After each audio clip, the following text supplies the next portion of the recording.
Bonjour, dans cette vidéo, nous allons voir comment ajouter de la taille d'espace disque de l'espace disque à notre VM, VirtualBox. Premièrement, la chose qu'il va falloir vérifier, c'est est-ce que ma variable d'environnement pour appeler la commande est bien faite. Une des façons de faire, j'appuie sur la touche Windows et j'écris variable. Et vous allez voir un des premiers résultats ici, modifier les variables d'environnement système. Je m'en vais voir dans variables d'environnement et j'ai mes variables d'environnement. Celle qui m'intéresse, c'est le path ici. Path, je double-clique dessus et là vous devriez voir C2 backslash program files backslash oracle backslash virtualbox. Si vous ne l'avez pas, il va falloir définir le chemin au complet quand vous allez appeler la commande. Moi, je vous suggère de faire ça ici. Si ce n'est pas déjà fait, je fais OK. OK. OK. Ensuite de ça, je m'ouvre une fenêtre en ligne de commande. Vous pouvez le faire en pesant sur la touche Windows et la touche R, qui est un raccourci très utile. Et j'écris CMD, tout simplement. Et ça m'ouvre une nouvelle, un CLI, Command Line Interface. Là, ce que je vais faire, c'est me rendre à l'emplacement de mon VDI qui m'intéresse. Ce que je vais faire, c'est CD Virtual. Je commence le début du mot. Puis après ça, je peux peser sur Tab. Et ça va me le remplir. Je pèse autant de fois jusqu'à temps d'arriver au bon nom de dossier. Avec CD VirtualBox VMs. Je fais Enter. Je fais des... Regarde c'est quoi il y a dedans. Le nom de la machine qui m'intéresse, c'est la Windows 2016. J'aurais mieux la Windows 10-124, mais le problème avec cette machine-là, c'est qu'il y a des instantanés dessus. S'il y a des instantanés, ce n'est pas possible de faire la manipulation qu'on va faire. Idem, si votre machine a un disque dur qui est fixe, qui a été défini comme fixe au début, vous ne pouvez pas faire la même manipulation. Ça, ce que je montre là fonctionne pour les disques durs qui sont définis comme dynamiques dans VirtualBox, mais c'est ce qu'on fait dans le cadre du cours aussi. Ce que je vais faire, c'est que je m'en vais CD dans Windows 2016, je rentre dedans, hier pour voir ce qu'il y a dedans, et je vois mon VDI ici, Windows 2016.VDI. Je copie la commande et j'enlève les paramètres qu'il faut que moi je change. Ce que je veux, c'est Windows --. La commande, c'est VBox Manage et on passe plusieurs paramètres. Donc, VBox Manage, si vous n'avez pas rajouté la variable d'environnement, en fait, Oracle VirtualBox dans votre variable d'environnement, vous ne pourrez pas l'appeler comme ça. Vous aurez à l'appeler de son nom et avec l'emplacement. Avant C2 l'emplacement que vous voulez, backslash VirtualBox Manage. Ça ici.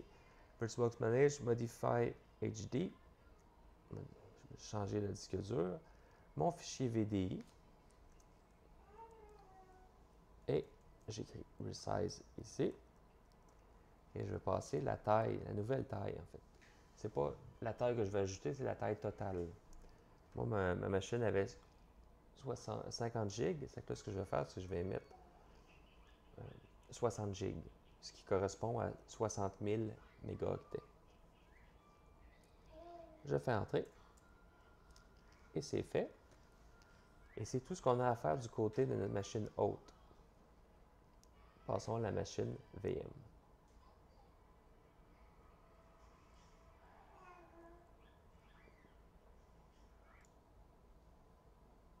Bon, j'ai ouvert ma machine virtuelle. Juste un petit point. Quand vous modifiez vos variables d'environnement, comme là, si je fais echo path pourcentage, tout ce qui apparaît dedans, mais si vous modifiez vos variables d'environnement pendant que votre fenêtre, dans le fond, de ligne de commande est ouverte, les variables ne seront pas mises à jour. Il faut vraiment faut le fermer puis il faut rouvrir l'interface. C'est la même chose aussi pour votre VM. Comme c'est ici, ma machine s'appelle Windows 2016 et tant que je n'ai pas fermé la VirtualBox et rouvert VirtualBox, je ne voyais pas que j'avais maintenant presque 60 gigs. On se souvient ici que c'est pas des gigaoctets, c'est l'autre unité de mesure qui est des gibioctets. Tout ça, c'est beau. Ce que vous allez faire quand vous allez arriver dans votre VM,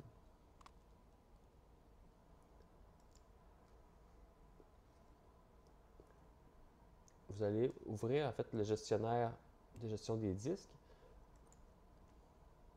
Une des façons de le faire, c'est faire ce PC, bouton droit de la souris, gérer. Là, vous allez avoir dans le fond certaines options. Moi, je suis sur un serveur 2016, donc je n'ai pas les mêmes options sur Windows 10. Mais l'interface que vous voyez en ce moment, qui est la gestion de disque, c'est la même chose. Donc ici, on voit les disques que j'ai. On voit que j'ai un nouveau bout ici qui a été rajouté, non alloué. Et là, j'ai deux possibilités. Est-ce que je veux avoir un deuxième disque dur, en fait une deuxième partition? Parce qu'on voit que c'est ici le disque 0. On va le faire de cette façon-là pour commencer. Bouton droit de la souris, nouveau volume simple. Ça me demande qu'est-ce que je veux faire avec ça.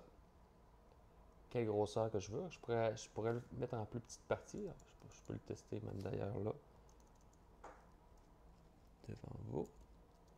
Avec, disons, 5000 MB. Je fais suivant. Attribuer la lettre du lecteur suivante. Le E, vous choisissez la lettre que vous voulez. Et vous faites suivant. Ensuite, ça vous demande quelle sorte de format que vous voulez en fait. Ça, c'est un désavantage de faire deux partitions, c'est que vous pouvez avoir une partition qui est faite, excusez-moi, je vais essayer de le montrer, une partition qui est faite en NTFS comme mon C ici, puis vous pourriez avoir une partition qui est faite selon un autre format, dépendant de vos besoins. Ici, moi je vais le laisser quand même en NTFS, et nom du volume, vous l'appelez comme vous voulez, par exemple musique. En anglais, et je fais effectuer un formatage rapide, je fais suivant. Ça ne l'a pas fait encore, je fais terminer, et on voit qu'il y a quelque chose qui se passe ici. Avec formatage,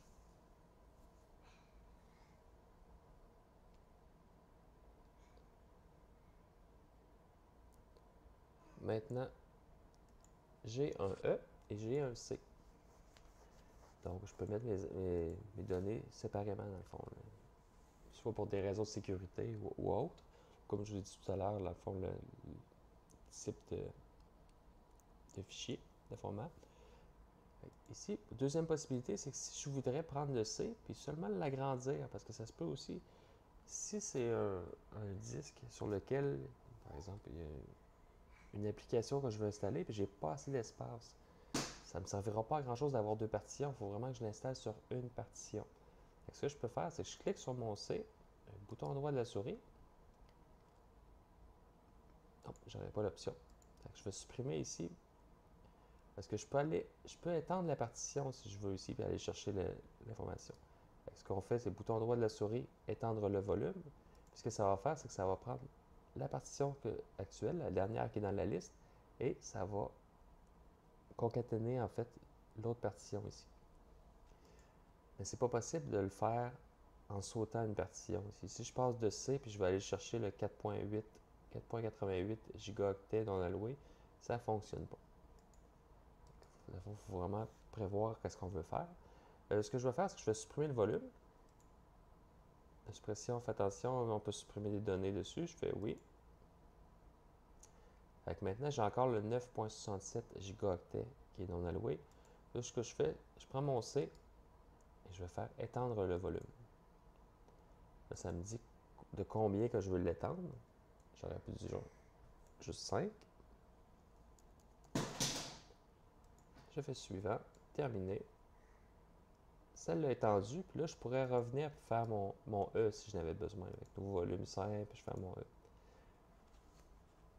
Une fois que vous avez fait vos partitions, c'est plus difficile de les modifier parce qu'il commence à avoir des... En fait, une fois qu'ils sont faits et qu'il n'y a aucun fichier dedans, il n'y a pas vraiment de problème. C'est quand vous commencez à mettre des fichiers, là, vous allez avoir des problèmes à modifier ça ici. Il va falloir le sortir, le mettre sur peut-être un disque dur externe ou quelque chose comme ça.